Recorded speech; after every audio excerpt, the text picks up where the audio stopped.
Hi ನಮಸ್ತೆ ಎಲ್ಲರಿಗೂ Kannada study YouTube channel ಸ್ವಾಗತ. ಸೊ ಇಂದಿನ ಸೆಷನ್ನಲ್ಲಿ ನಾವೇನು ನೋಡೋಣ ಅಂತ ಹೇಳಿದ್ರೆ ಇಂದಿನ ಮೀನ್ಸ್ ಮಾರ್ಚ್ 12ರ ಪ್ರಚಲಿತ ಘಟನೆಗಳಲ್ಲಿ ಕಂಡುಬರ್ತಕ್ಕಂಥ ಟಾಪ್ 30 ಕರೆಂಟ್ ಅಫೇರ್ಸ್ ಪ್ರಶ್ನೆಗಳನ್ನು ಈ ಒಂದು ಸೆಷನ್ನಲ್ಲಿ ನಾವು ಡಿಸ್ಕಷನ್ ಮಾಡೋಣ. ಸರಿನಾ? ಸೊ ಹಾಗಾದ್ರೆ ಬನ್ನಿ ವಿಡಿಯೋನ ಸ್ಟಾರ್ಟ್ ಮಾಡೋಣ. ವಿಡಿಯೋ ಸ್ಟಾರ್ಟ್ ಮಾಡೋಕ್ಕಿಂತ ಮುಂಚೆ ವಿಡಿಯೋ ಕೊನೆವರೆಗೂ ನೋಡಿ ಅಂತ ಹೇಳ್ತಾ ಹಾಗೆ ವಿಡಿಯೋ ಕೊನೆವರೆಗೂ ನೋಡಿದ ನಂತರ ವಿಡಿಯೋ ಇಷ್ಟ ಆದರೆ ಪ್ಲೀಸ್ ವಿಡಿಯೋನ ಲೈಕ್ ಮಾಡಿ ಸಬ್ಸ್ಕ್ರೈಬ್ ಮಾಡಿ. ಇಫ್ ನಿಮಗೆ ವಿಡಿಯೋ ಇಷ್ಟ ಆಗಲಿಲ್ಲ ಅಂದರೆ ಸೊ ಆಬ್ವಿಯಸ್ಲಿ ಡಿಸ್ಲೈಕ್ ಮಾಡಿ ಅಂತ ಹೇಳ್ತಾ ಸೊ ಇಂದಿನ ಮೊದಲ ಪ್ರಶ್ನೆ ಏನಿದೆ? ಮೊದಲ ಪ್ರಶ್ನೆ, ಇತ್ತೀಚೆಗೆ ಭಾರತದ ಯಾವ ಕೇಂದ್ರಾಡಳಿತ ಪ್ರದೇಶದಲ್ಲಿ ಮೊದಲ ಓಷಿಯನ್ ಥರ್ಮಲ್ ಎನರ್ಜಿ ಕನ್ವರ್ಷನ್ ಚಾಲಿತ ನಿರ್ಲವಣೀಕರಣ ಘಟಕವನ್ನು ಪ್ರಾರಂಭಿಸಲಾಗಿದೆ ಅಂತ ಕೊಟ್ಟಿದ್ದಾನೆ. ಸರಿನಾ? ಈ ಒಂದು ಡಿಸಲೈನೇಷನ್ ಪ್ಲಾಂಟ್ ಅನ್ನ ಪ್ರಾರಂಭ ಮಾಡಲಾಗಿದೆ. ಸರಿನಾ? ಸೊ ಏನು ಈ ಒಂದು ಸಮುದ್ರದ ನೀರಲ್ಲಿ ಉಪ್ಪಿರುತ್ತಲ್ವ, ಆ ಒಂದು ಉಪ್ಪನ್ನು ತೆಗೆದು ಜಸ್ಟ್ ಆ ಪ್ಯೂರ್ ವಾಟರ್ ಮಾಡಿಕೊಡ್ತದೆ ಅಂತೆ ಆ ಒಂದು ಮಷಿನ್.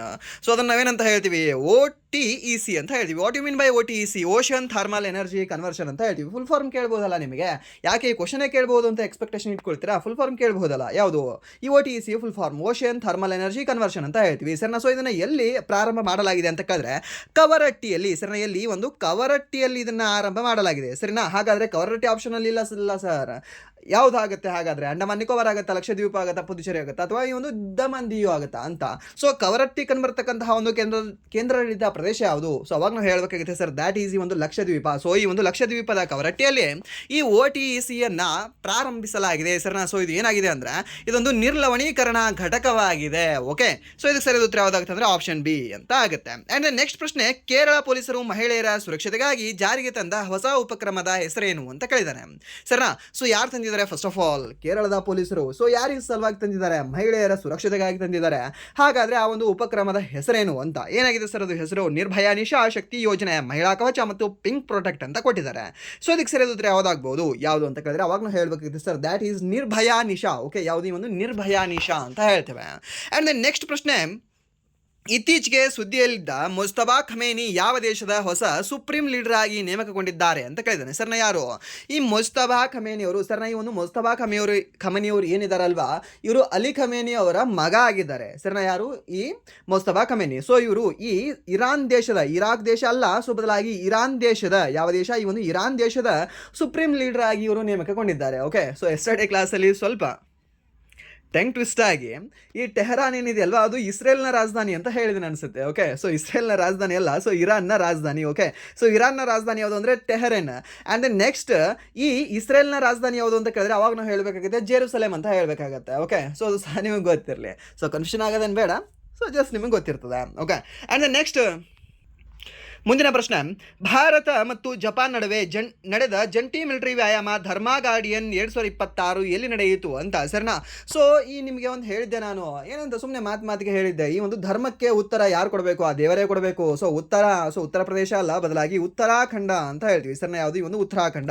ಸೊ ಉತ್ತರಾಖಂಡದಲ್ಲಿ ಈ ಒಂದು ಧರ್ಮಾ ಗಾರ್ಡಿಯನ್ 2026 ಈ ಒಂದು ಜಂಟಿ ಮಿಲಿಟರಿ ವ್ಯಾಯಾಮ ನಡೆದಿದೆ. ಯಾರ್ಯಾರ ಮಧ್ಯ ಅಂದರೆ ನಮ್ಮ ಭಾರತ ಹಾಗೂ ಈ ಒಂದು ಜಪಾನ್ ಮಧ್ಯ ಅಂತ ಹೇಳ್ತೇವೆ. ಓಕೆ, ಸೊ ಇದಕ್ಕೆ ಸರಿಯಾದ ಉತ್ತರ ಯಾವ್ದಾಗುತ್ತೆ? ಆಪ್ಷನ್ ಡಿ ಉತ್ತರಾಖಂಡ ಆಗುತ್ತೆ. ಸರಿನಾ? ಸೊ ಈ ಒಂದು ರಾಜಸ್ಥಾನ ಅಲ್ಲ, ಇದಕ್ಕೆ ಉತ್ತರಾಖಂಡ. ಓಕೆ, ಸೊ ಇಲ್ಲಿ ರಾಜಸ್ಥಾನ ತೆಗೆದಾಕ್ಬಿಡಿ. ಸೊ ಇಲ್ಲಿ ಇದಕ್ಕೆ ಸರಿಯಾದ ಉತ್ತರ ಯಾವ್ದಾಗುತ್ತೆ ಅಂದರೆ ಈ ಒಂದು ಧರ್ಮಾ ಗಾರ್ಡಿಯನ್ ಉತ್ತರಾಖಂಡ ಆಗುತ್ತೆ. ಓಕೆ, ಅಂದರೆ ನೆಕ್ಸ್ಟ್ ಪ್ರಶ್ನೆ, ICC 2026 ICC ಪುರುಷರ T20 ವಿಶ್ವಕಪ್ ವಿಜೇತ ದೇಶ ಯಾವುದು ಅಂತ. ಯಾವ ದೇಶ ಆಗಿದೆ ಅಂದರೆ ನಮ್ಮ ಭಾರತ ದೇಶ ಆಗಿದೆ. ಎಷ್ಟನೇ ಆವೃತ್ತಿ ಆಗಿತ್ತು ಅಂತ ಕೇಳಿದ್ರೆ ಸರ್ 10ನೇ ಆವೃತ್ತಿ ಆಗಿತ್ತು. ಆ್ಯಂಡ್ ನೆಕ್ಸ್ಟ್ ಇದರಲ್ಲಿ ಮ್ಯಾನ್ ಆಫ್ ದ ಟೂರ್ನಮೆಂಟ್ ಪ್ರಶಸ್ತಿಯನ್ನು ಪಡೆದುಕೊಂಡಿರ್ತಕ್ಕಂಥ ವ್ಯಕ್ತಿ ಯಾರು ಅಂದರೆ 321 ರನ್ಗಳನ್ನು ಬಾರಿಸುವ ಮೂಲಕ ಸಂಜು ಸ್ಯಾಮ್ಸನ್ ಅವರು ಮ್ಯಾನ್ ಆಫ್ ದ ಟೂರ್ನಮೆಂಟ್ ಆಗಿದ್ದಾರೆ. ಓಕೆ, ಸೊ ಇದು ಸಹ ನಿಮ್ಗೆ ಗೊತ್ತಿರಲಿ. ಆ್ಯಂಡ್ ನೆಕ್ಸ್ಟ್ ನಿಮಗೆ ಇನ್ನೊಂದು ಸಹ ಗೊತ್ತಿರಲಿ, ಅಂಡರ್ 19 ವರ್ಲ್ಡ್ ಕಪ್ ಅನ್ನು ಗೆದ್ದಿರ್ತಕ್ಕಂಥ ದೇಶವೂ ಸಹ ಪುರುಷರಲ್ಲಿ ನಮ್ಮದೇ ದೇಶ ಭಾರತ. ಓಕೆ, ಈ ವರ್ಷ. ಸರಿನಾ? ಸೊ ಇದು ಸಹ ನಿಮ್ಗೆ ಗೊತ್ತಿರಲಿ. ಸೊ ಅದರಲ್ಲಿ ಮ್ಯಾನ್ ಆಫ್ ದ ಟೂರ್ನಮೆಂಟ್ ಯಾರು? ವೈಭವ್ ಸೂರ್ಯವಂಶಿ ಅವರು. ಯಾವ ರಾಜ್ಯದವರು? ಜಾರ್ಖಂಡ್ ರಾಜ್ಯದವರು ಅಂತ ಹೇಳ್ತೀವಿ. ಸರಿನಾ? ಬಿಹಾರ್ ರಾಜ್ಯದವರು. ಓಕೆ, ಸೊ ಇದು ಸಹ ನಿಮ್ಗೆ ಗೊತ್ತಿರಲಿ. ಅಂದರೆ ನೆಕ್ಸ್ಟ್ ಪ್ರಶ್ನೆ, ಪಶ್ಚಿಮ ಏಷ್ಯಾದ ಬಿಕ್ಕಟ್ಟಿನಿಂದಾಗಿ ಭಾರತವು ಯಾವ ದೇಶದಿಂದ ಅನಿಲ ಪೂರೈಕೆಯನ್ನು ಹೆಚ್ಚಿಸಲು ಪರಿಗಣಿಸುತ್ತದೆ ಅಂತ ಕೊಟ್ಟಿದ್ದಾನೆ. ಸರಿನಾ? ಸೊ ಇದನ್ನು ಹೋಮ್ ವರ್ಕ್ ಆಗಿ ತಗೊಂಡು ಇದಕ್ಕೆ ಹೋಮ್ ವರ್ಕ್ ಆನ್ಸರ್ ಮಾಡಿ. ಓಕೆ, ನಾರ್ವೆ ಆಗುತ್ತಾ, ರಷ್ಯಾ ಆಗುತ್ತಾ, ಯುಕ್ರೇನ್ ಆಗುತ್ತಾ, ಕೆನಡಾ ಆಗುತ್ತಾ ಅಂತ. ಸರಿನಾ? This is the home work number 1 question. So ಇದಕ್ಕೆ ಆನ್ಸರ್ ಮಾಡಿ. ಅಂದರೆ ನೆಕ್ಸ್ಟ್ ಪ್ರಶ್ನೆ, ಪಶ್ಚಿಮ ಏಷ್ಯಾದಲ್ಲಿ ಸಂಘರ್ಷದ ಕಾರಣದಿಂದಾಗಿ ಯಾವ ಜಲಸಂಧಿಯ ಮೂಲಕ ಹಡಗು ಸಂಚಾರಕ್ಕೆ ತೊಂದರೆಯಾಗುತ್ತಿದೆ ಅಂತ ಕೇಳಿದ್ರೆ ಈ ಹಾರ್ಮುಜ್ ಜಲಸಂಧಿ ಅಂತ ಹೇಳ್ತೀವಿ. ಸರ್ ಈ ಒಂದು ಹಾರ್ಮುಜ್ ಜಲಸಂಧಿ ಎಲ್ಲಿ ಕಂಡುಬರುತ್ತೆ ನಿಮಗೆ?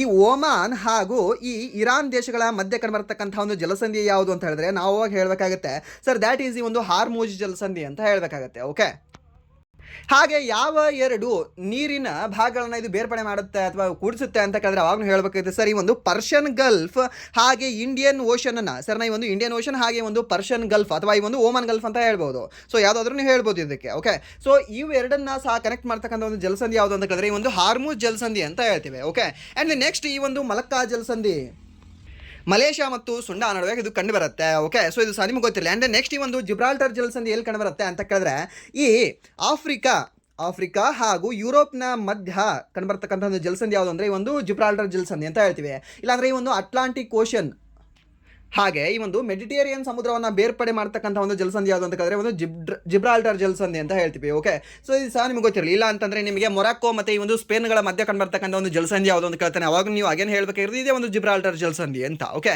ಆ್ಯಂಡ್ ನೆಕ್ಸ್ಟ್ ನಿಮಗೆ ಪಾಕ್ ಜಲಸಂಧಿ ಗೊತ್ತಿದೆ, ನಮ್ಮ ಭಾರತ ಮತ್ತು ಶ್ರೀಲಂಕಾದ ಮಧ್ಯೆ ಕಂಡುಬರ್ತಕ್ಕಂಥ ಒಂದು ಜಲಸಂಧಿ ಆಗಿದೆ ಇದು. ಆ್ಯಂಡ್ ನೆಕ್ಸ್ಟ್ ಪ್ರಶ್ನೆ, ಯಾವ ರಾಜ್ಯ ಸರ್ಕಾರವು ಇತ್ತೀಚೆಗೆ say no to proxy sarpanch ಅಭಿಯಾನವನ್ನು ಪ್ರಾರಂಭಿಸಿದೆ ಅಂತ ಕೊಟ್ಟಿದ್ದಾನೆ? Option A Karnataka, option B Haryana, option C Punjab, option D ಏನಿದೆ ಅಂದರೆ ಕೇಂದ್ರ ಪಂಚಾಯತ್ ರಾಜ್ ಸಚಿವಾಲಯ ಅಂತ ಕೊಟ್ಟಿದ್ದಾರೆ. ಸೊ ಇದಕ್ಕೆ ಸರಿಯಾದ ಉತ್ತರ ಯಾವುದಾಗುತ್ತೆ ಅಂದರೆ ಕೇಂದ್ರ ಪಂಚಾಯತ್ ರಾಜ್ ಸಚಿವಾಲಯ ಆಗುತ್ತೆ. ಓಕೆ, ಆ್ಯಂಡ್ ನೆಕ್ಸ್ಟ್ ಪ್ರಶ್ನೆ, ಇತ್ತೀಚೆಗೆ ಪೆಸಿಫಿಕ್ ಸಾಗರಗಳಲ್ಲಿ ವಿಜ್ಞಾನಿಗಳು ಯಾವ ರೀತಿಯ ಹೊಸ ಆಮ್ಲಜನಕವನ್ನು ಪತ್ತೆ ಹಚ್ಚಿದ್ದಾರೆ ಅಂತ ಕೇಳಿದ್ರೆ ದಟ್ ಈಸ್ ಈ ಒಂದು ಡಾರ್ಕ್ ಆಕ್ಸಿಜನ್ ಅವರು ಪತ್ತೆಯನ್ನು ಹಚ್ಚಿದ್ದಾರೆ. ಓಕೆ, ಆ್ಯಂಡ್ ನೆಕ್ಸ್ಟ್ ಪ್ರಶ್ನೆ, ಒಂದು Sharavathi pumped storage hydroelectric project ಯಾವ ರಾಜ್ಯದಲ್ಲಿ ಕಂಡುಬರುತ್ತೆ? ಸೊ ಇದು ಕಂಡುಬರೋದು ಎಲ್ಲಿ ಅಂತಂದರೆ ನಮ್ಮ ಕರ್ನಾಟಕದಲ್ಲಿ ಇದು ಕಂಡುಬರುತ್ತೆ ಸರಿನಾ. So this is most important question. So even central ಗೌರ್ಮೆಂಟ್ಗೆ ಆ್ಯಂಡ್ ದೆನ್ ಸ್ಟೇಟ್ ಗೌರ್ಮೆಂಟ್ಗೆ ಯಾಕೆ ಇಂಪಾರ್ಟೆಂಟ್ ಆಗುತ್ತೆ ಅಂತ ಕೇಳಿದ್ರೆ ಈ ಒಂದು ಶರಾವತಿ ನದಿ ಏನಿದೆ ಅಲ್ವಾ, ಸೊ ಇದು ಸೆಂಟ್ರಲ್ ವೈಸ್ ಇದು ಇಂಪಾರ್ಟೆಂಟ್ ಇದೆ. ಯಾಕೆ? ಜೋಗ್ ಫಾಲ್ಸ್ ಇದೆ ಇದಕ್ಕೆ ಅಲ್ವಾ. ಸೊ ಜೋಗ್ ಫಾಲ್ಸ್ ಇರೋ ಕಾರಣದಿಂದಾಗಿ ಈ ಒಂದು ಶರಾವತಿ ನದಿ ಏನಿದೆ ಅಲ್ವಾ ಇದು ಇಂಪಾರ್ಟೆಂಟ್ ಆಗುತ್ತೆ. ಆ್ಯಂಡ್ ನೆಕ್ಸ್ಟ್ ಈ ಒಂದು ಶರಾವತಿ ನದಿಗೆ ಇರತಕ್ಕಂಥ ಇನ್ನೊಂದು ಹೆಸರು ಏನು ಅಂತ ಕೇಳಿದ್ರೆ ಅವಾಗಲೂ ಹೇಳಬೇಕಾಗುತ್ತೆ ಸರ್, ದ್ಯಾಟ್ ಈಸ್ ಈ ಒಂದು ಗೇರುಸೊಪ್ಪ. ಸೊ ಈ ಒಂದು ಶರಾವತಿ ನದಿ ಏನಿದೆ ಅಲ್ವಾ ಅಂಬುತೀರ್ಥದಲ್ಲಿ ಹುಟ್ಟಿ, ಎಲ್ಲಿ ಶಿವಮೊಗ್ಗ ಜಿಲ್ಲೆಯ ಅಂಬುತೀರ್ಥದಲ್ಲಿ ಇದು ಹುಟ್ಟಿ ಹರಿತಾ ಪೂರ್ವ ಕರಿತದ ನೋ ಸರ್. ಸೊ ಇದು ಪಶ್ಚಿಮ ಹರಿತಾ ಹೊನ್ನಾವರದ ಮೂಲಕ ಇದು ಈ ಒಂದು ಅರಬ್ಬಿ ಸಮುದ್ರವನ್ನು ತಲುಪುತ್ತದೆ. ಯಾವುದು ಅಂತ ಕೇಳಿದ್ರೆ ಒಂದು ಗೇರುಸೊಪ್ಪ ನದಿ ಅಂತ ಹೇಳ್ತೀವಿ, ಇಲ್ಲಾಂದರೆ ಈ ಒಂದು ಶರಾವತಿ ನದಿ ಅಂತ ಹೇಳ್ತೀವಿ. ಓಕೆ, ಆ್ಯಂಡ್ ನೆಕ್ಸ್ಟ್ ನಿಮಗೆ ಇನ್ನೊಂದು ಸಹ ಗೊತ್ತಿರಲಿ, ಈ Sharavathi pumped storage hydroelectric project ಏನಿದೆ ಅಲ್ವಾ, ಸೊ ಇದಕ್ಕೆ Mahatma Gandhiji hydroelectric project ಅಂತ ಸಹ ಕರೀತಾರೆ ಇದಕ್ಕೆ.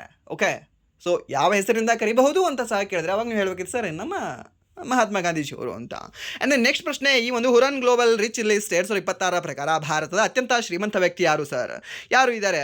ಗೌತಮ್ ಅದಾನಿ, ಶಿವ ನಾಡಾರ್, ಮುಖೇಶ್ ಅಂಬಾನಿ, ರಾಧಾಕಿಶನ್ ಧವಾನಿ ಅಂತ ಕೊಟ್ಟರೆ. ಸೊ ಇದಕ್ಕೆ ಸೇರಿದ ಉತ್ತರ option C Mukesh Ambani. Okay, and next ಪ್ರಶ್ನೆ, ಇತ್ತೀಚೆಗೆ ಯಾವ ದೇಶವು ತನ್ನ ಸರ್ಕಾರಿ ಕಚೇರಿಗಳಲ್ಲಿ 4 ದಿನಗಳ ಕೆಲಸದ ವಾರ, ಓಕೆ 4 ಡೇ ವರ್ಕ್ ವೀಕ್ ಪದ್ಧತಿಯನ್ನು ಜಾರಿಗೆ ತಂದಿದೆ ಅಂತ? ಓಕೆ, ಸೊ ಇವಾಗಲೇ ಸೊ ಇಷ್ಟು ಲಂಚ ಸಿಗುತ್ತೆ ಅನ್ನೋದಕ್ಕೆ ಕಾರಣಕ್ಕಾಗಿ ಎಷ್ಟು ಬಡದಾಟ ಆಗ್ತಾ ಇದೆ ಈ ಒಂದು ಗೌರ್ಮೆಂಟ್ ಕೆಲಸಕ್ಕೆ ನಮ್ಮ ಇಂಡಿಯಾದಲ್ಲಿ. ಸೊ ಅದ್ರ ಜೊತೆಗೆ 4 ದಿನ ಏನಾದರೂ ವರ್ಕ್ ತಂದರೆ ಇನ್ನೂ ಹೇಗಾಗಬೇಡ, ಒಬಿಡಿಯೆಂಟಾಗಿ ಓದ್ತಕ್ಕಂಥ ವಿದ್ಯಾರ್ಥಿಗಳಿಗೆ ಇನ್ನೂ ಅವ್ರ ಕನಸುಗಳಿಗೆ ಹೆಂಗೆ ಹಾಳಾಗಬೇಡ ಅಂತ ಸರ್. ಇದು ಆ್ಯಕ್ಚುಲಿ ಇದು ತಂದದ್ದು ಒಳ್ಳೇದಲ್ಲ. ಅವ್ರ ದೇಶದಲ್ಲಿ ತಂದಿದ್ದು ಒಳ್ಳೇದಿರ್ಬೋದೇನೋ, ಬಟ್ ನಮ್ಮ ದೇಶದಲ್ಲಿ ಇದನ್ನು ಏನಾದರೂ ತಂದರೆ ಒಳ್ಳೇದೇ ಅಲ್ಲ ಇದು. ಓಕೆ, ಎಸ್ಪೆಷಲಿ ಇನ್ ಗೌರ್ಮೆಂಟ್ ಕೆಲಸಗಳಲ್ಲಿ. ಓಕೆ, ಸೊ ಪ್ರೈವೇಟ್ ಕಂಪ್ನಿಗಳಲ್ಲಿ ತರ್ಬೋದು. ಪ್ರೈವೇಟ್ ಕಂಪ್ನಿಗಳಲ್ಲಿ ಇವಾಗ ಆಲ್ರೆಡಿ 5 ಡೇ ವರ್ಕ್ ವೀಕ್ ಅಂತ ಇದೆ already. Okay, so some MNC ಕಂಪ್ನಿಗಳಲ್ಲಿ ನೀವೆಲ್ಲ ಹೋದರೆ and then some international core ಕಂಪ್ನಿಗಳಲ್ಲೆಲ್ಲ ಹೋದರೆ ನಿಮಗೆ 5 ಡೇಸೇ ಇದೆ work. Okay, Monday to Friday ಅಂತ ಹೇಳ್ತೇವೆ. ಸೊ ಸ್ಯಾಟರ್ಡೆ ಮತ್ತು ಈ ಸಂಡೇ ಅವರಿಗೆ ವೀಕ್ ಆಫ್ ಇರುತ್ತೆ. ಸೊ ಇದಕ್ಕೆ ಸರಿಯಾದ ಉತ್ತರ ಯಾವುದಾಗುತ್ತೆ? ಸೊ ಇದಕ್ಕೆ ಸರಿಯಾದ ಉತ್ತರ ಯಾವುದು ಅಂದರೆ ಈ ಒಂದು BC ಅಂತ ಹೇಳ್ತೀವಿ, ಯಾವುದು ಫಿಲಿಪೈನ್ಸ್ ಮತ್ತು ಪಾಕಿಸ್ತಾನ ಅವರಿಬ್ಬರು ಸಹ ತಂದಿದ್ದಾರೆ ಅಂತ ನೋಡಿ. ಆ್ಯಂಡ್ ನೆಕ್ಸ್ಟ್ ಈ ಒಂದು ಯಾವ ಸಂಸ್ಥೆಯು ರಾಷ್ಟ್ರೀಯ ಹವಾಮಾನ ಸ್ಟ್ಯಾಕ್ ಇನೋವೇಷನ್ ಚಾಲೆಂಜನ್ನು ಪ್ರಾರಂಭಿಸಿದೆ ಅಂತ ಕೊಟ್ಟಿದ್ದಾನೆ ಸರ್ನ. ಯಾರು ಪ್ರಾರಂಭ ಮಾಡಿದ್ದಾರೆ ಈ ಒಂದು ರಾಷ್ಟ್ರೀಯ ಹವಾಮಾನ ಸ್ಟ್ಯಾಕ್ ಇನೋವೇಷನ್ ಚಾಲೆಂಜನ್ನು? ಯಾರು ಅಂತ ಕೇಳಿದ್ರೆ ಅವಾಗಲೂ ಹೇಳಬೇಕಿತ್ತು ಸರ್, ದ್ಯಾಟ್ ಈಸ್ ಈ ಒಂದು ನಬಾರ್ಡ್ ಅಂತ. ಆ್ಯಂಡ್ ನೆಕ್ಸ್ಟ್ ಪ್ರಶ್ನೆ, ಇತ್ತೀಚೆಗೆ ನಿಧನರಾದ ಚಕ್ರ ಪ್ರಶಸ್ತಿ ವಿಜೇತ KG ಜಾರ್ಜ್ ಅವರು ಯಾವ ಯುದ್ಧದಲ್ಲಿ ಪಾಲ್ಗೊಂಡಿದ್ದರು? ಯಾವ ಯುದ್ಧದಲ್ಲಿ ಇವರು ಪಾಲ್ಗೊಂಡಿದ್ದರು? ಅವರು 1965 ಭಾರತ ಮತ್ತು ಪಾಕಿಸ್ತಾನದ ಯುದ್ಧದಲ್ಲಿ ಇವರು ಪಾಲ್ಗೊಂಡಿರುತ್ತಾರೆ. ಹೆಸರನ್ನ ಯಾರು ಅಂತ ಕೇಳಿದ್ರೆ ಒಂದು KG ಜಾರ್ಜ್ ಅವರು. ಇವರಿಗೆ ಯಾವ ಪ್ರಶಸ್ತಿ ನೀಡಲಾಗಿದೆ? ವೀರಚಕ್ರ ಪ್ರಶಸ್ತಿ ನೀಡಿ ಗೌರವಿಸಲಾಗಿದೆ. ಓಕೆ, ಆ್ಯಂಡ್ ನೆಕ್ಸ್ಟ್ ಪ್ರಶ್ನೆ, ಇತ್ತೀಚೆಗೆ ಸುದ್ದಿಯಲ್ಲಿದ್ದ ಅನಾವರಣ ಅರಣ್ಯನಾಶ ಎಚ್ಚರಿಕೆ ವ್ಯವಸ್ಥೆಯನ್ನು ಯಾವ ಸಂಸ್ಥೆ ನಿರ್ವಹಿಸುತ್ತದೆ ಅಂತ ಕೊಟ್ಟಿದ್ದಾನೆ ಸರ್ನ. ಯಾವ ಸಂಸ್ಥೆ ಇದನ್ನು ನಿರ್ವಹಿಸ್ತಾ ಇದೆ? ಯಾವುದು ಈ ಒಂದು ಅನಾವರಣನ? ಯಾರು ಅಂತ ಕೇಳಿದ್ರೆ ಸರ್, ದ್ಯಾಟ್ ಈಸ್ ಈ ಒಂದು ರಾಷ್ಟ್ರೀಯ ರಿಮೋಟ್ ಸೆನ್ಸಿಂಗ್ ಸೆಂಟರ್ ಅಂತ ಹೇಳ್ತೀವಿ, ನ್ಯಾಷನಲ್ ರಿಮೋಟ್ ಸೆನ್ಸಿಂಗ್ ಸೆಂಟರ್ ಇದನ್ನು ಕಾರ್ಯವನ್ನು ನಿರ್ವಹಿಸ್ತಾ ಇದೆ ಸರ್ನ. ಯಾವುದು? ಈ ಒಂದು ಅನಾವರಣ ಅರಣ್ಯನಾಶ ಎಚ್ಚರಿಕೆಯ ವ್ಯವಸ್ಥೆಯನ್ನು. ಆ್ಯಂಡ್ ನೆಕ್ಸ್ಟ್ ಪ್ರಶ್ನೆ, ಭಾರತ ಮೊದಲ ರಿಂಗ್ ಮೆಟ್ರೋ ಕಾರಿಡಾರ್ ಅನ್ನು ಯಾವ ನಗರದಲ್ಲಿ ಉದ್ಘಾಟಿಸಲಾಯಿತು ಅಂತ ಕೇಳಿದ್ರೆ, ಸೊ ಇದನ್ನು ಉದ್ಘಾಟನೆ ಮಾಡಿರ್ತಕ್ಕಂಥದ್ದು ನಮ್ಮ ಭಾರತ ಪ್ರಧಾನಮಂತ್ರಿ. ಎಲ್ಲಿ ಉದ್ಘಾಟನೆ ಮಾಡಿದ್ದಾರೆ ಅಂತ ಕೇಳಿದ್ರೆ ಸರ್, ದ್ಯಾಟ್ ಈಸ್ ಇನ್ ಈ ಒಂದು ನವದೆಹಲಿ ಅಂತ ಹೇಳ್ತೀವಿ ಸರ್ನ. ಯಾವುದು? ಒಂದು ನವದೆಹಲಿ, ನ್ಯೂ ಡೆಲ್ಲಿ ಅಂತ ಹೇಳ್ತೇವೆ. ಅಂದರೆ ನೆಕ್ಸ್ಟ್ ಪ್ರಶ್ನೆ, ಈ ಒಂದು 2026 ಫಾರ್ಮುಲಾ 1 ಆಸ್ಟ್ರೇಲಿಯನ್ ಗ್ರ್ಯಾಂಡ್ ಪ್ರಿಕ್ಸ್ ಗೆದ್ದಿರ್ತಕ್ಕಂಥವ್ರು ಯಾರು ಅಂತ ಕೇಳಿದ್ರೆ ದ್ಯಾಟ್ ಈಸ್ ಈ ಜಾರ್ಜ್ ರಸೇಲ್ ಅವರು ಸರ್ನಾ. ಸೊ ದಿಸ್ ಇಸ್ ಇಂಪಾರ್ಟೆಂಟ್ ಆಗುತ್ತೆ ನಿಮಗೆ. ಸೊ ಯಾವ ಎಕ್ಸಾಮ್ಗೆ ಇಂಪಾರ್ಟೆಂಟ್ ಆಗುತ್ತೆ ಅಂದರೆ RRB ಎಕ್ಸಾಮ್ಗೆ ಇಂಪಾರ್ಟೆಂಟ್ ಆಗುತ್ತೆ. SSC ಅವ್ನು ಬಿಟ್ಟಿದ್ದಾನೆ ಈ ರೀತಿ ಕ್ವಶನ್ ಕೇಳೋದು ಆಲ್ಮೋಸ್ಟ್ ಒಂದು ಲೆವೆಲಲ್ಲಿ, ಲೈಕ್ 80% ಬಿಟ್ಟಿದ್ದಾನೆ ಅಂತ ಹೇಳ್ಬೋದು. ಬಟ್ ಎಲ್ಲೋ ಒಂದು 20% ಬರ್ಬೋದು, ಚಾನ್ಸಸ್ ಇರುತ್ತೆ. ಬಟ್ 80% SSCಯಲ್ಲಿ ಈ ರೀತಿ ಕೇಳೋದು ಸ್ವಲ್ಪ ಕಡಿಮೆ ಮಾಡಿದ್ದಾನೆ. ಯಾವ್ದ್ರ ಮೇಲೆ? ಈ ಒಂದು ಗ್ರ್ಯಾಂಡ್ ಪ್ರಿಕ್ಸ್ ಮೇಲೆ.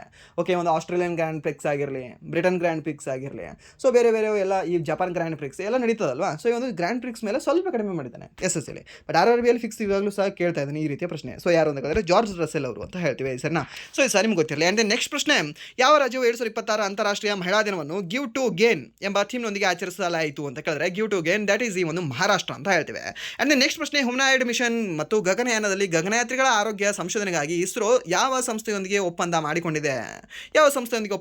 ಸರ್ ದ್ಯಾಟ್ ಈಸ್ ಈ ಒಂದು ಏಮ್ಸ್ ಅಂತ ಹೇಳ್ತೇವೆ. ಆ್ಯಂಡ್ ನೆಕ್ಸ್ಟ್ ಪ್ರಶ್ನೆ, ಇತ್ತೀಚೆಗೆ ಇರಾನ್ ಮತ್ತು ಇಸ್ರೇಲ್ ಸಂಘರ್ಷಗಳಲ್ಲಿ ಸುದ್ದಿಯಾದ ಅತಿಯಾದ ಸಂವೇದನಾಶೀಲ ಪ್ರಸಾರದ ಹಿನ್ನೆಲೆಯಲ್ಲಿ ಕೇಂದ್ರ ಸರ್ಕಾರವು ಯಾವ ರೇಟಿಂಗ್ಗಳನ್ನು ಅಮಾನತುಗೊಳಿಸಿದೆ ಅಂತ ಕೇಳಿದ್ರೆ ಇದು ಒಂದೇ ಒಳ್ಳೇದು ಮಾಡಿದೆ ಅನ್ಸುತ್ತೆ ನನಗೆ. 2026ರಲ್ಲಿ TRPಗಳನ್ನು ರದ್ದು ಮಾಡಿದೆ. ಸೊ ಒಂದು 30 ದಿನಗಳ ಕಾಲ. ಓಕೆ, 30 ದಿನಗಳ ಕಾಲ, ಒಂದು 15 ಡೇಸ್ ಮೇ ಬಿ ಇರ್ಬೋದೇನೋ. ಓಕೆ, ಸೊ ಬಟ್ ರದ್ದು ಮಾಡಿದೆ ಇದನ್ನು. ಯಾಕೆ ಅಂತಂದರೆ ಇಷ್ಟು ಹುಚ್ಚುಚ್ಚಾಗಿ ತೋರಿಸ್ತಾ ಇದ್ದಾವೆ ಅಂತ ಅಂದರೆ, ಬುರ್ಜ್ ಖಲೀಫಾ ಮೇಲೆ ದಾಳಿ ಆಗಿದೆ, ಬುರ್ಜ್ ಖಲೀಫಾ ಸುಟ್ಟೋಯ್ತು, ಆ್ಯಂಡ್ ದೆನ್ ಅದರಲ್ಲಿ ಇರ್ತಕ್ಕಂಥ ಸಾವಿರಾರು ಜನ ಸತ್ತು ಹೋದರು. ಸೊ ನೋಡಬೇಕು ಕೆಲವೊಬ್ಬರು ಹೇಗೆ ಅಂದರೆ ಅದು ಥಂಬ್ನೇಲ್ ಹಾಕ್ತಿದ್ದಾರೆ ಯಾವುದರಲ್ಲಿ, ಈ ಒಂದು ನ್ಯೂಸ್ ಚಾನಲ್ಗಳಲ್ಲಿ, ಯೂಟ್ಯೂಬ್ ನ್ಯೂಸ್ ಚಾನಲ್ಗಳೇನು ಬರುತ್ತಲ್ವ, ಇದು ಸ್ಯಾಟಲೈಟ್ ಚಾನಲ್ಗಳವ್ರದ್ದು. ಸೊ ನೋಡಬೇಕು, ಸೊ ಇಲ್ಲೇ ಒಂದು ಬಾಂಬ್ ಬಿದ್ದಿದೆಯೋ ಅನ್ನೋ ಥರ ಆ ಥಂಬ್ನೇಲ್ಗಳನ್ನು ನೋಡಿದ್ರೆ ಹುಚ್ಚು ಹಿಡಿತದೆ first of all. Okay, and then ಒಳಗಡೆ ಅದ್ರ ಏನಾದರೂ ಕ್ಲಿಕ್ ಮಾಡಿ ನೋಡಿದ್ರೆ ಹುಚ್ಚೆ ಹಿಡಿಬೇಕು, ಎಲ್ಲಿ ನನ್ನ ಮೇಲೆ ಯುದ್ಧ ಆಗ್ತಿದೆಯೇನೋ ಆ ಲೆವೆಲಲ್ಲಿ ಹುಚ್ಚು ಕಂಟೆಂಟ್. ಓಕೆ, ಸೊ ಇದರಲ್ಲಿ 1% ಸಹ ಸತ್ಯ ಇರುವುದಿಲ್ಲ, ಆ ಲೆವೆಲಲ್ಲಿ ತೋರಿಸ್ತಾ ಇದ್ದಾರೆ. ಓಕೆ, ಸೊ ಭಾರತ ಈ ಕಾಲ್ ಮಾಡಿ ಹೇಳೇ ಬಿಟ್ಟರು, ಸೊ ಅವ್ರ ಯುದ್ಧ ನಿಂತೇ ಬಿಡ್ತು, ಸೊ ಪೆಟ್ರೋಲ್ ಪ್ರೈಸ್ ಹೈಕ್ ಆಗೇ ಬಿಡ್ತು. ಸೊ ಇದೆಲ್ಲ ಸಹ ಬಕ್ವಾಸ್. ಓಕೆ, ಸೊ ಅದಕ್ಕೆ ಈ ಒಂದು ಸ್ಯಾಟಲೈಟ್ ಚಾನಲ್ಗಳನ್ನು ಬಿಟ್ಟುಬಿಡಿ ಫಸ್ಟ್. ಸೊ ನೋಡೋದಾಗಿತ್ತ DD ಚಂದನ್ ಸಖತ್ತಾಗಿದೆ. ಓಕೆ, ಚೆನ್ನಾಗಿರೋದು ನೋಡಿ DD ಚಂದನ್. ಇಲ್ಲಾಂದರೆ ಆನ್ಲೈನ್ ನ್ಯೂಸ್ಗಳು ಸಾಕಷ್ಟಿದ್ದಾರೆ. ಓಕೆ, ಫ್ರಾಮ್ ಕೊಡೋರು, ಅವರನ್ನು ನೀವು ಫಾಲೋ ಮಾಡ್ಕೊಳ್ಳಿ ಬೇಕಾದರೆ. ಓಕೆ, ಸೊ ಇದಕ್ಕೆ ಸರಿಯಾದ ಉತ್ತರ ಯಾವುದಾಗುತ್ತೆ ಅಂದರೆ ಆಪ್ಷನ್ ಬಿ ಇದಕ್ಕೆ ಸರಿಯಾದ ಉತ್ತರ ಆಗುತ್ತೆ. ಆ್ಯಂಡ್ ನೆಕ್ಸ್ಟ್ ಪ್ರಶ್ನೆ, ಈ ಒಂದು ISA 118ನೇ ಸದಸ್ಯರಾಗಿ ಯಾವ ದೇಶವು ಸೇರಿಕೊಂಡಿದೆ ಅಂದರೆ ದ್ಯಾಟ್ ಈಸ್ ಈ ಒಂದು ರೊಮ್ಯಾನಿಯಾ ಅಂತ ಹೇಳ್ತೀವಿ. ಸರ್ನ ಯಾವುದು? ಈ ಒಂದು ರೊಮ್ಯಾನಿಯಾ ದೇಶ ಈ ಒಂದು 118ನೇ ಸದಸ್ಯ ರಾಷ್ಟ್ರವಾಗಿ ಸೇರಿಕೊಂಡಿದೆ. ಯಾವುದರಲ್ಲಿ? ಒಂದು ಇಂಟರ್ನ್ಯಾಷನಲ್ ಸೋಲಾರ್ ಅಲಯನ್ಸ್ನಲ್ಲಿ. ಯಾವುದು? ಈ ಒಂದು ರೊಮ್ಯಾನಿಯಾ ಅಂತ ಹೇಳ್ತೀವಿ. 118. ಆ್ಯಂಡ್ ನೆಕ್ಸ್ಟ್ ಪ್ರಶ್ನೆ, 11ನೇ ಆವೃತ್ತಿಯ ರೈಸ್ನಾ ಡೈಲಾಗ್ನ ಥೀಮ್ ಯಾವುದು ಅಂತ ಕೇಳಿದ್ದೇನೆ. ಸರ್ನ ಏನಾಗಿದೆ ಒಂದು ಥೀಮ್ ಅಂತ ಕೇಳಿದ್ರೆ ಸರ್ ದ್ಯಾಟ್ ಈಸ್ ಈ ಒಂದು ಸಂಸ್ಕಾರ, ಸಮರ್ಥನೆ, ಸೌಕರ್ಯ ಮತ್ತು ಪ್ರಗತಿ ಅನ್ನೋದು ಈ ಒಂದು ರೈಸಿನಾ ಡೈಲಾಗ್ನ ಒಂದು ವಿಷಯವಾಗಿತ್ತು. ಸರಿನಾ? ಸೊ ಇಲ್ಲಿ ಯಾವ ಅಧ್ಯಕ್ಷರು ಬಂದಿದ್ರು? ಫಿನ್ಲ್ಯಾಂಡ್ನ ಪ್ರಧಾನಮಂತ್ರಿ ಮಿಸ್ ಪ್ರೆಸಿಡೆಂಟ್ ಅವರು ಬಂದಿದ್ದರು. ಸರಿನಾ? ಸೊ ಅದು ಸಹ ನಿಮ್ಗೆ ಗೊತ್ತಿಲ್ಲ. ಆ್ಯಂಡ್ ನೆಕ್ಸ್ಟ್ ಪ್ರಶ್ನೆ, ಭಾರತವು ಯಾವ ದೇಶದೊಂದಿಗೆ ಫಾರ್ಮಾ ನ್ಯೂಟ್ರಾಸ್ಯೂಟಿಕಲ್ ಕಾರಿಡಾರನ್ನು ಪ್ರಾರಂಭಿಸಿದೆ ಅಂತ ಕೇಳಿದ್ದೇನೆ. ಸರ್ನ ಯಾವ ದೇಶದ ಜೊತೆಗೆ? ಯಾವ ದೇಶ ಅಂದರೆ ಸರ್ ದ್ಯಾಟ್ ಈಸ್ ಈ ಒಂದು ಉಜ್ಬೇಕಿಸ್ತಾನ. ಆ್ಯಂಡ್ ನೆಕ್ಸ್ಟ್ ಈ ಒಂದು ಸೈಬರ್ ಸುರಕ್ಷತಾ ಪ್ರೋಟೋಕಾಲ್ 2026 ಪರಿಚಯಿಸಿರ್ತಕ್ಕಂಥ ಒಂದು ರಾಜ್ಯ ಸರ್ಕಾರ ಯಾವುದು ಅಂದರೆ ಸರ್ ದ್ಯಾಟ್ ಈಸ್ ಈ ಒಂದು ಕೇರಳ ಅಂತ ಹೇಳ್ತೀವಿ. ಆ್ಯಂಡ್ ನೆಕ್ಸ್ಟ್ ಪ್ರಶ್ನೆ, ಈ ಒಂದು ಭಾರತೀಯ ನೌಕಾಪಡೆಗೆ ಸೇರಿದ 3ನೇ ದೇಶೀಯ ನಿರ್ಮಿತ ಜಲಾಂತರ್ಗಾಮಿ ವಿರೋಧಿ ಹಡಗಿನ ಹೆಸರೇನು ಅಂತ. ಸರ್ನ ಯಾವುದು ಅಂತ ಕೇಳಿದ್ರೆ ಸರ್ ದ್ಯಾಟ್ ಈಸ್ ಈ ಒಂದು ಅಂಜದೀಪ್ ಅಂತ ಹೇಳ್ತೀವಿ. ಸರಿನಾ? ಆ್ಯಂಡ್ ನೆಕ್ಸ್ಟ್ ಪ್ರಶ್ನೆ, ಗುರು ರವಿದಾಸ್ ಅವರ 650ನೇ ಜನ್ಮದಿನದ ಆಚರಣೆಗಾಗಿ ಪಂಜಾಬ್ ಸರ್ಕಾರ ಎಷ್ಟು ಕೋಟಿ ಮೀಸಲಿಟ್ಟಿದೆ? ಎಷ್ಟು ಕೋಟಿ ಅಂದರೆ 100 ಕೋಟಿ ಮೀಸಲಿಟ್ಟಿದೆ. ಬಟ್ 100 ಕೋಟಿ ಇಂಪಾರ್ಟೆಂಟ್ ಆಗಲ್ಲ, ಬಟ್ ಇದು ಯಾರ್ದು? ಗುರು ರವಿದಾಸ್ ಅವರ ಎಷ್ಟನೇ ಜನ್ಮದಿನದ ಒಂದು ಆಚರಣೆ ಅಂತ ಕೇಳ್ಬೋದು ನಿಮಗೆ? 650ನೇದು. ಆ್ಯಂಡ್ ನೆಕ್ಸ್ಟ್ ಪ್ರಶ್ನೆ, 2026 ಮಾರ್ಚ್ನಲ್ಲಿ ಭಾರತಕ್ಕೆ ಭೇಟಿ ನೀಡಿದ ಬಾಂಗ್ಲಾದೇಶದ ಗುಪ್ತಚರ ಮುಖ್ಯಸ್ಥರು ಯಾವ ರಾಜಕೀಯ ಬದಲಾವಣೆಯ ನಂತರ ಮೊದಲ ಬಾರಿಗೆ ಬಂದಿದ್ದಾರೆ? ಅವಾಮಿ ಲೀಗ್ ಗೆದ್ದಿಲ್ಲ, ಯಾಕೆಂದರೆ ಇವರನ್ನು ರದ್ದತಿನೇ ಮಾಡಿಬಿಟ್ಟಿದ್ದಾರೆ. ಯಾಕೆಂದರೆ ಶೇಖ್ ಹಸೀನಾ ಅವರ ಪಕ್ಷ ಇದು. ಯಾವುದು? ಅವಾಮಿ ಲೀಗ್. ಯಾರು? ಶೇಖ್ ಹಸೀನಾ ಅವರ ಪಕ್ಷ ಇದು, ಅವಾಮಿ ಲೀಗ್. ಇದನ್ನು ರದ್ದತಿಯಾಗಿದೆ. ಆ್ಯಂಡ್ ನೆಕ್ಸ್ಟ್ ಈ ಒಂದು BNPಯ ಗೆಲುವು. ಹೌದು, ಈ ಒಂದು BNP ಏನಿದೆ ಅಲ್ವಾ, ಬಾಂಗ್ಲಾದೇಶ್ ನ್ಯಾಷನಲಿಸ್ಟ್ ಪಾರ್ಟಿ, ಇದು ಗೆದ್ದಿದೆ. ಆ್ಯಂಡ್ ದೆನ್ ಇದರ ಅಧ್ಯಕ್ಷರು ಯಾರು ಅಂತ ಕೇಳಿದ್ರೆ, ಸೊ ಇದರ ಪ್ರಸ್ತುತ PM ಯಾರು ಅಂತ ಕೇಳಿದ್ರೆ ತಾರಿಕ್ ರೆಹಮಾನ್ ಅವರು ಅಂತ ಹೇಳ್ತೀವಿ. ಸರ್ನ ಬಾಂಗ್ಲಾದೇಶದ ಪ್ರಸ್ತುತ PM. ಸೊ ಇವರು ಗೆದ್ದಿದ್ದಾರೆ. ಆ್ಯಂಡ್ ದೆನ್ ನೆಕ್ಸ್ಟ್, ಯಾವ ಸಚಿವಾಲಯವು ಜಲ ಮಹೋತ್ಸವ 2026 ಅಭಿಯಾನವನ್ನು ಪ್ರಾರಂಭಿಸಿದೆ ಅಂತ. ಸರ್ನ ಯಾವ ಸಚಿವಾಲಯ? ಸರ್ ದ್ಯಾಟ್ ಈಸ್ ಈ ಒಂದು ಜಲಶಕ್ತಿ ಸಚಿವಾಲಯ ಅಂತ ಹೇಳ್ತೀವಿ.